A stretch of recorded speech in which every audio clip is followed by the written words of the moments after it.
বাবাজি আমরা সুন্নি মুসলমান, আর আমরা সুন্নি মুসলমান কখনো পেছাবো না, নাকি বলছেন? জি।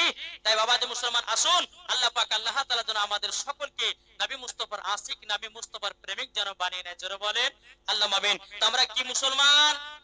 এটা হাত তুলে বলেন। আমরা সুন্নি মুসলমান। আরে সুন্নি মুসলমান সব সময় বাবাজি পেছায় না, সব সময় এগিয়ে যায়। আর কাল কিয়ামতের ময়দানে একটি দলই যাবে জান্নাতে, সেটা হলো সুন্নি মুসলমান, নাকি বলছে? জি। তাই কবি বলতে আছে আমরা, বলবো শুনতে রাজি? আমরা সুন্নি মুসলমান, আমরা সুন্নি মুসলমান। জোরে বলেন, আমার শত শত বলেন, আমরা সুন্নি মুসলমান, আমরা সুন্নি মুসলমান। প্রয়োজনই হলে নবীর প্রেমে দিব নিজের জান, আমরা সুন্নি মুসলমান, আমরা সুন্নি মুসলমান। দয়ার নবী নূরের ছবি, তিনি মদের সাহারা, তাছাড়া হরদম গৌসে আজম দিচ্ছেন মদের পাহারায়, দিচ্ছেন মদের পাহারায়। মাথায় রেখেছেন হাত মদের আখতার রেজা খান, আমরা সুন্নি মুসলমান, আমরা সুন্নি মুসলমান। জোরে বলেন, আর তো মহব্বতে হবে না বাবাজি মুসলমান ভাইরা। তাই আপনাদেরকে বলতে চাই, নবীর প্রতি বেশি বেশি করে বাবা দুরূদ পড়ুন। বাবাজি আল্লাহকে নামাজ পড়ে, না মজার ওয়াজ হচ্ছে আপনাদের সামনে, জি একটু মন দিয়ে শুধু শুনতে হবে। জি, আল্লাহ কি নামাজ পড়ে? আল্লাহ কি রোজা করে? আল্লাহ কি যাকাত দেয়? আল্লাহ কি হজ করে? তো করো কি? সুবহানাল্লাহ, এটা জোরে বলেন না। আমার নবীর প্রতি যে আল্লাহ দরুদ পড়ে রে বাবা, আমার আল্লাহ পাক আল্লাহ তাআলা বলতেছি, ইয়া আইয়ুহাল্লাযীনা আমানু সাল্লু আলাইহি ওয়া সাল্লিমু তাসলিমা। আল্লাহ পাক আল্লাহ তাআলা বলতেছি, ও আমার বান্দা বান্দীরা, তোমরা নবীর প্রতি দরুদ পড়ো। ও ফেরেশতাগণেরা, তোমরাও নবীর প্রতি দরুদ পড়ো। আমার আল্লাহ বলতেছে, আমি স্বয়ং নবীর প্রতি দরুদ পড়ি। তাহলে বাবাজি মুসলমান ভাইরা, এ সোনা মানিকেরা, চলুন বাবাজি এগিয়ে যায়। আমার আল্লাহ পাক আল্লাহ তাআলা বলতে চোখ, আমার বান্দা বান্দীরা, তোমরা যদি নবীকে মহব্বত করে যদি জান্নাতে যাও, তোমরা যদি নবীকে মহব্বত করে যদি অন্ধকার কবরে যাও, আমার আল্লাহ পাক আল্লাহ তাআলা বলতেছে, মরার পরে জান্নাতি জান্নাতি। জোরে বলেন সুবহানাল্লাহ। ও মা কালা, চিন্তা করবেন না মা, আপনাদের ওয়াজ আমি নিয়ে আসতেছি। এখন বেরাদর ইসলাম মুআজ্জাজ সামানে কিরাম, যেই নবীর প্রতি দরুদ পড়ে আপনার হরিণেরাও, যেই নবীর প্রতি দরুদ পড়ে আপনার বনের বাঘেরাও, যেই নবীর প্রতি দরুদ পড়ে পাথরেরাও, যেই নবীর প্রতি দরুদ পড়ে গাছপালারাও, যেই নবীর প্রতি দরুদ পড়ে মৌমাছিরা। বিচার হবে না? কে পড়ে? কে? মৌমাছি। আচ্ছা, মৌমাছি কথা কি আমরা বুঝি? আমার নবী বুঝে না? যে এই নবী আমার জীব জানোয়ারের কথা বুঝতে পারে, এর তো নাম হচ্ছে গায়বের সংবাদদাতা নবী, নাকি বলছে? জি ব্রাদার, আল্লাহ মালিক বানিয়েছে, আর আল্লাহ পাক আল্লাহ তাআলা নবীকে জ্ঞান দিয়েছে।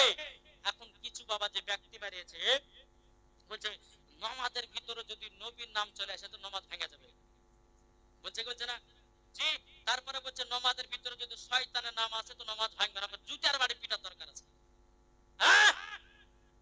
গাজাখারি কথা বলার সাহস কোথা থেকে আসলো যে নামাজের ভিতরে নবীর নাম আসলে আর নামাজ নাকি ভেঙে যায়, আর বলতে যে শয়তানের নাম আসলে পরে নাকি ওর নামাজ হয়ে যায়? বাবা যে পাকা ইবলিস শয়তান, আর বাবা যে আবু জাহেলি দালালি ওই মুসলমান, নাকি বুঝছে? আমরা নামাজ পড়ি কি পড়ি না বাপ? এখন আসুন, নামাজের ভিতরে আমরা আত্তাহিয়াত পড়ি না? নামাজের ভিতরে আত্তাহিয়াতটা পড়া কি ওয়াজিব, ঠিক না? আত্তাহিয়াতু, নামাজের ভিতর নবী নামাজ থেকে দেখেন, আত্তাহিয়াতু লিল্লাহি ওয়া সালাওয়াতু ওয়া তাইয়্যিবাতু আসসালামু আলাইকা ইয়া আইয়ুহান নাবিয়্যু। ওকে জুতের বাড়ি পিটা হয় না? জি আইয়ুহান নবী, এই বাবা আল্লাহ পাক আল্লাহ তাআলা বলছে যে নামাজের ভিতরে নবীর যদি নাম না নাও ওই নামাজ নামাজ নয়, আল্লাহ দরবারে নামাজ কবুল হবে না। ঠিক কিনা? একটু শুধু আপনাদেরকে বোঝাচ্ছি, তারপর জীবনের দিকে যাব। বাবা যে মুসলমান ভাইরা, আল্লাহ পাক আল্লাহ তাআলা বলছো আমার বান্দা বান্দিরা, নামাজের ভিতরে যদি নবীর নাম না হয়, আল্লাহ বলতেছে ওই নামাজ নামাজ নয়। এ বাবা যে মুসলমান ভাইরা, কাল কিয়ামতের ময়দানে নবী ছাড়া কোনো গতি নাই, নবী ছাড়া কোনো গতি নাই। যার দিলেতে নবীর এক বিন্দু মোহাব্বত থাকবে রে বাবা, ওই ব্যক্তি মরার পরে জান্নাতি জান্নাতি। জোরে বলেন সুবহানাল্লাহ। হযরত আদম আলাইহিস সালাম জান্নাতের প্রথম ফলকে কত বছর কান্না করেছিলেন? বাবাজি মুসলমান 350 বছর কান্না করেছিল। আল্লাহ পাক আল্লাহ তাআলা বলছো আদম তুমি কি জানো না তুমি 350 বছর ধরে কান্না করতেছো? আসমানে তাকিয়ে দেখো, সোনালী কালার দিয়ে লেখো লা ইলাহা ইল্লাল্লাহ মুহাম্মাদুর রাসূলুল্লাহ। এ আদম তুমি যদি ওই নামের ওসিলা দিয়ে যদি দোয়া করো, ওই দোয়াটা কবুল হয়ে যায়। জোরে বলেন সুবহানাল্লাহ। হাদিস শরীফ থেকে এটাও বাবাজি আছে, দোয়া করার সময়তে যদি আমার নবীর ওসিলা দিয়ে দোয়া না করা হয়, ওই দোয়া আসমানে ঝুলন্ত অবস্থায় থাকে। আরে বোকার বাচ্চা, বোকারা বুঝে না, বুঝে নবীর ওসিলা নেওয়া যাবে না, ছাপা কথা কেন? হ্যাঁ বাবাজি মুসলমান, আসলে ওরা জানা নাই নাকি? বুঝছে আসলে ওদের জানা নাই। যদি জানা থাকতো কখন এই কথা বলতো না। একজন ছেলে বাবাজি বিয়ে করে নিয়ে এসেছে, বুঝলেন তো? বৌমাটা কিন্তু ছোট, বুঝতে পারলেন তো? আর শাশুড়ি বলছে বৌমা এক কলসি নাও, কলসিতে করে একটু পানি নিয়েছে। পানি আনতে গেছে, কল টিপেছে বাবাজি, একটা কানের দুল কিন্তু কলসির ভিতরে পড়ে গেছে। কলসির ভিতরে যখন পড়ে যাওয়া, বৌমা হাত ঢুকিয়েছে, কলসির তলা মানে দুলো নাই। কলসিটা বাড়িতে নিয়ে এসছে, শাশুড়ি মা বলছে বৌমা কি ব্যাপার, তোমার কানের দুল গেল কোথায়? বলে আম্মা কানের দুলটা কলসির ভিতরে পড়েছে। বলে পাওনি? বলে কলসির তলাও নাই দুলো নাই।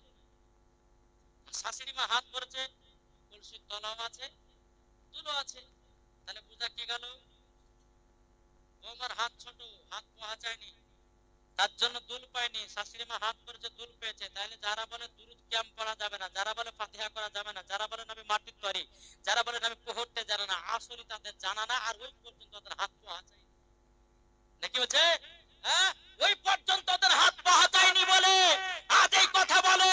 কিন্তু বেরাদার ইসলাম মুআদ্দাস সামানিক নাম, নবীর শান শওকতকে যদি জিজ্ঞাসা করতে হয়, মাসলাকে আলা হযরতকে জিজ্ঞাসা করো। নবীর শান শওকতকে যদি আপনার কিনা জিজ্ঞাসা করতে হয়, গৌসুল আজমকে আপনার জিজ্ঞাসা করো।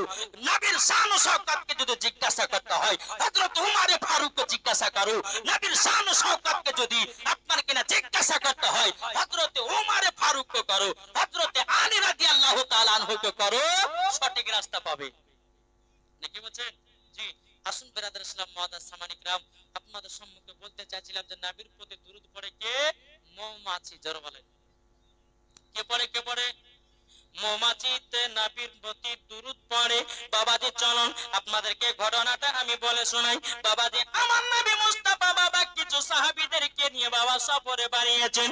সফরে যখন বাড়িয়ে যাব, আমার নবী মুস্তাফা নূরে মুজাসসাম, নবী কামলিওয়ালা, মক্কি ও সরদার, আহমদে মুক্তার, নবী মুহাম্মদ রাসূলুল্লাহ সাল্লাল্লাহু তাআলা আলাইহি সাল্লাম। বাবাজি মুসলমান ভাইরা, এ সোনা মানিকের নবী আমার বলছো গো সাহাবীরা, একটু তোমরা একটা জায়গাতে আরাম বিশ্রাম করো, আর যার যার কাছে খাবার আছে খাবারটা তোমরা বের করে খাও। সমস্ত সাহাবীরা যখন বাবা ব্যাগ থেকে খাবার বের করতেছে, শুকনা সাহাবীরা বাবা ব্যাগ থেকে শুকনা বাবা রুটি বের করেছে। আবার নবী বলছে হ্যাঁ সাহাবীরা, তোমাদের কাছে কি শুধু রুটি আছে নাকি? তোমাদের কাছে কি কোনো তরকারি নাই? তোমাদের কাছে কি কোনো সালাদ নাই? সমস্ত সাহাবীরা বলছে ইয়া রাসূলুল্লাহ, ইয়া হাবিবাল্লাহ, নবী গো আমাদের কাছে কোনো তরকারি নাই, সালাদ নাই। আমার নবী মুস্তাফার মাথা মুবারকের উপরে একটা মৌমাছি গুনগুন গুনগুন করে আওয়াজ করতেছে। সাহাবীরা রাসূলুল্লাহ, ইয়া হাবিবাল্লাহ, নবী গো আপনি তো মৌমাছির কথাও বুঝতে পারেন, নবী গো বাঘের কথা বুঝতে পারেন, নবী গো হরিণের কথা বুঝতে পারেন, নবী গো আপনার গাছের কথা বুঝতে পারেন, নবী গো পাথরের কথা বুঝতে পারেন, নবী গো এই মৌমাছিটা কি জানো বলতেছে? আমার নবী বলতেছে, সাহাবীরা শোনো গো শোনো, তোমাদের কাছে তরকারি নয়। এই মৌমাছিটা বলছে, নবী গো আমাদের মৌমাছি, মৌমাছির চাকেতে আমাদের মধু আছে, মধু নিয়েছে, রুটি খান। জোর হবে না? মৌমাছিতে বলতেছে আমার নবী মুস্তাফা সাহেবের আওলাদ সাল্লাল্লাহু তাআলা আলাইহি ওয়াসাল্লাম। এখন বাবা যে আমরা সাল্লাল্লাহু আলাইহি ওয়াসাল্লাম বলে চোখে চুমা দেয় না, এখন বাবা যে কিছু বক্তা বাড়িয়েছে বলছে যে এক করা বেদাত, বেদাত কাকে বলে আব্বাই জানে না। কি বলছে? হ্যাঁ, বেদাত কাকে বলে আব্বাই জানে না, আর বলছে নবীর নাম শোনার পরে বলছে চোখে চুমা দেওয়া যাবে না। হ্যাঁ বাবাজি, ওই দেখেছেন না আপনার ফেসবুকের মধ্যে একজন খবিস বক্তা বাড়িয়েছে, কয়েকটা বক্তা বাড়িয়েছে। হ্যাঁ, বেরাদার তার নাম হচ্ছে মুমতাজুল। হ্যাঁ, বেরাদার ইসলাম এই বক্তা বলতে যে নবীর নাম শুনে চোখে চুমা দেওয়া চলবে না। আরে বোকা, আমাদের আদি পিতা হযরত আদম আলাইহিস সালাম তিনি যখন নবী মুস্তাফার নূরে মুহাম্মাদি দেখেছিল, বেরাদার হযরত আদম আলাইহিস সালাম নবীর নাম শোনার পরে, নবীর নূরে মুহাম্মাদি দেখার পরে সাল্লাল্লাহু আলাইহি সাল্লাম বলে চুমা দিয়েছে। একটু জোরে বলেন, একটু জোরে বলেন। তাহলে আমাদের আদি পিতা যদি বেরাদার ইসলাম মুআদ্দাস সামানি کرام চুমা দিতে পারে, তিনার সন্তান কারা? এটা জোরে বলেন না, তিনার সন্তান কারা? জি আমরা কি আমরা না? বাবা যে মুসলমান সোনা মানিকেরা একবার দূর পড়ুন, আল্লাহুম্মা সাল্লি আলা সাইয়্যিদিনা মাওলানা মুহাম্মদ ওয়া আলা আলি সাইয়্যিদিনা মাওলানা মুহাম্মদ। হযরত ইউসুফকে দেখে যারা আঙ্গুল কেটেছে, হযরত ইউসুফকে দেখে যারা আঙ্গুল কেটেছে, তারা কি আমার নবীর রূপ দেখেছে? আর দেখি তো যদি কেটে দিত কলিজা খানা, হয়নি হবে না, হতে পারে না আমার নবীর সাথে কাউরে তুলনা। জোরে বলেন, হয়নি হবে না, হতে পারে না আমার নবীর সাথে কাউরে তুলনা। যারা নবীজির আশিক হবে, যারা নবীজির প্রেমিক হবে, যাবে তারা শুধু মদিনাতে, আর মদিনাতে গেলে পরে পাবো নবীজি দেখা। হয়নি হবে না, হতে পারে না আমার নবীর সাথে কাউরে তুলনা। জোরে বলেন। বাবাজি মুসলমান ভাইরা, এ সোনা মানিকেরা, বাবাজি আমার নবী মুস্তাফা বলতেছে, এ সাহাবীরা, মৌমাছিটা বলতেছে আমাদের মধুতে আপনার কিনা চাকে মধু আছে, মধুর চাক থেকে মধু নিয়েছে, রুটিটা খান। আমার নবী মুস্তাফা সাহেবের আওলাদ সাল্লাল্লাহু তাআলা আলাইহি সাল্লাম। বাবাজি মুসলমান, হযরত আলী রাদিয়াল্লাহু তাআলা আনহু বলে, এ আলী একটা পেয়ালা নাও, একটা বাটি নাও, আর এই মৌমাছির পেছনে পেছনে যাও, যাওয়ার পরে চাক থেকে এক বাটি মধু নিয়েছে। হযরত আলী রাদিয়াল্লাহু তাআলা আনহু তিনি একটা বাটি পেয়ালা নিলেন, আর একটা মৌমাছির পেছনে পেছনে বাবাতে চলতে লাগলেন। চলতে চলতে মৌমাছির চাক যেখানে গিয়ে বসলো, হযরত আলী রাদিয়াল্লাহু তাআলা আনহু তিনি ওই মৌমাছির চাক থেকে এক বাটি মধু নিলেন। নেওয়ার পরে টুক টুক টুক টুক করে নবীর দরবারে এসে বলছে, হুজুর আমি মধু নিয়ে আসলাম। নবী বলছেন, সাহাবীরা তোমরা মধু দিয়ে রুটি খাও। জোরে বলেন না। তাই বাবাজি মুসলমান ভাইরা, এ সোনা মানিকেরা, নবীর সাহাবীরা যখন বাবা মধু দিয়ে যখন রুটি খেতে লেগেছে, বাবা সমস্ত সাহাবীরা বলছে, ইয়া রাসূলুল্লাহ, ইয়া হাবিবাল্লাহ, নবী গো এই মধু মৌমাছি বানায় কি করে, এত মিষ্টি কেন? জোরে হবে না? বাবাজি মুসলমান, আমার নবী মুস্তাফার মাথা মুবারক করে পরে আরেকটা মৌমাছি এসে গুনগুন গুনগুন করে আওয়াজ করতেছে। সাহাবীরা বলছে ইয়া রাসূলুল্লাহ ইয়া হাবিবাল্লাহ নবী গো, আরেকটা তো মৌমাছি এসে গুনগুন করে আওয়াজ করতেছে। নবী গো কি বলে একটু বলুন না। আমার নবী বলতেছে গো সাহাবীরা, মৌমাছিরা কিভাবে মধু বানায় এই মৌমাছি সেটাই বলতে আছে। জোরে বলেন না সুবহানাল্লাহ। সাহাবীরা বলছে ইয়া রাসূলুল্লাহ ইয়া হাবিবাল্লাহ নবী গো, ওগো দয়াল নবীজি গো একটু বলুন না মৌমাছিতে কিভাবে মধু বানায়। আমার নবী মুস্তাফা বলতে চায় সাহাবীরা তোমরা শুনে নাও, প্রত্যেকটা মৌমাছিরা ফুল থেকে রস সংগ্রহ করে নিয়ে আসে, ফুল থেকে রসগুলোকে সংগ্রহ করে নিয়ে আসে একই জায়গাতে একত্রিত করে।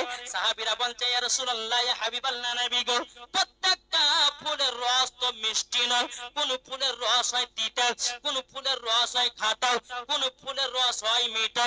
নবী গো একই জায়গাতে একত্রিত করে এইরকম। বাবা যে মুসলমান, তো সাহাবীরা বলছে হুজুর তাহলে মধু কি করে হইতে পারে? সব ফুলের রস তো এক নয়। কি গো, কোন ফুলের রস তিতা, কোন ফুলের রস খাটা, কোন ফুলের রস মিষ্টি, তো হুজুর এক জায়গাতে একত্রিত করে এরকম তো মধু হতে পারে না। আমার নবীজি বলতেছে বলো গো সাহাবীরা, যখন সমস্ত ফুলের রসগুলোকে একই জায়গাতে একত্রিত করে মৌমাছিরা মধু বানায়। সাহাবীরা বলতেছে ইয়া রাসূলুল্লাহ ইয়া হাবিবাল্লাহ নবী গো, মধু এইরকম মিষ্টি বানায় কি করে? আমার নবী বলতে চায় সাহাবীরা যখন মধু বানায় সমস্ত মৌমাছিরা আমার প্রতি দুরূদ পড়ে পড়ে অটোমেটিক মধু হয়ে যায়। নারে তাকবীর, নারে রিসালাত, মাসলাকে আলা হযরত।